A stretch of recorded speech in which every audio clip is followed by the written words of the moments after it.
Start అవ్వట్లేదు. మరి ఏమైందో తెలియదు. అయితే అప్పుడు తన అంతా ఏంటి ఇలాగే అయిపోయింది, వ్యాన్ స్టార్ట్ అవ్వట్లేదు, ఇప్పుడు ఎలాగా, అప్పటికి లేట్ అయిపోయింది అనమాట. రెడీ అంటే 6 గంటలకల్లా వ్యాన్ బంటుగారికి వెళ్ళిపోవాలి, కానీ అప్పటికి 6:15, 6:30 అయిపోతుంది అనమాట. నేనేం పిల్లలు బయలుదేరేస్తున్నాను, వ్యాన్ స్టార్ట్ అవ్వట్లేదు అనేసి అంటున్నాడు. అప్పుడు ఏం చేయాలో అసలు అర్థం అవ్వలేదు, తనకి అర్థం అవ్వలేదు. ఆ విషయం నాకు అప్పుడు చెప్పారనమాట. చెప్తే నేను అక్కడే ఉండి శ్రేష్ఠ జడ రాస్తున్నాను. అప్పుడు చెప్పినప్పుడు ఆ సమయమందు ఒకటే మాట గుర్తొచ్చింది. నేను అంటే ఇంకా అక్కడ నుంచి లేచి వెళ్ళి ప్రేయర్ అయితే చేయలేదు, మోకాలు వేసి అయితే అక్కడే ఆ సమయమందే రాత్రి సేవకులు మాట్లాడిన మాటలు గుర్తొచ్చాయి.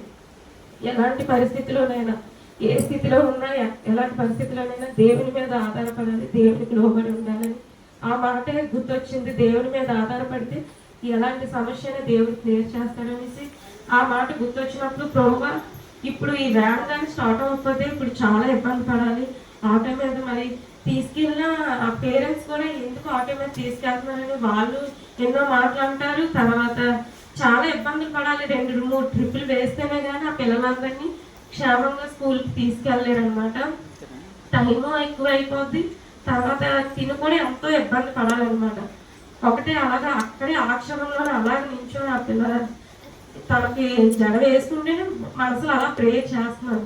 ప్రేయర్ చేయగానే అప్పుడు వెంటనే వేంతాలకు ఓనర్కి ఫోన్ చేస్తే అతను ఏదో చెప్పాడంటే అలా వైర్ ఏదో కలుపు, ఆ బ్యాటరీ దగ్గర ఏదో వీక్ అయినట్టుంది అంటే చెప్పినట్టుగా చేయగానే వెంటనే వ్యాన్ స్టార్ట్ అయింది. వెంటనే అక్కడే దేవుని స్తుతించాను. ఆ సమయం అందు కానీ వ్యాన్ స్టార్ట్ అవ్వకపోతే చాలా ఇబ్బంది పడేవాడు. తర్వాత పిల్లలతో కూడా వాళ్ళ పేరెంట్స్తో కూడా ఎన్నో మాటలు పడేవాడు. అక్కడ దేవుడు ఎంతగానో కార్యం చేశాడు. ప్రతి చిన్న విషయంలో కూడా దేవుడు ఎంతగానో మా ప్రతి అవసరతలు కూడా తీరుస్తున్నారు. అక్కడ బట్టి దేవాదేవుడికి వందనాలు. అలాగే మా అత్తయ్య గారి గురించి కూడా మీరందరూ మీ అనుదిన ప్రార్థనలో జ్ఞాపకం చేసుకోండి.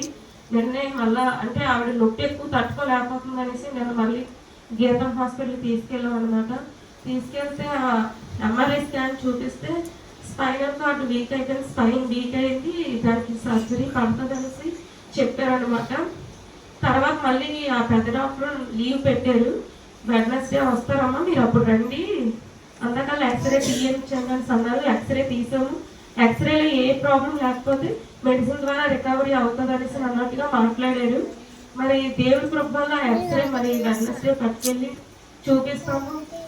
మీరందరూ మీ అనుదిన ప్రార్థనలో జ్ఞాపకం చేసుకోండి. ఎటువంటి ఏది లేకుండా మెడిసిన్ ద్వారా క్యూర్ అవ్వాలని మీరందరూ ప్రార్థన చేయండి. ఈ కొద్ది సాక్ష్యం దేవుడు దీవించుగాక.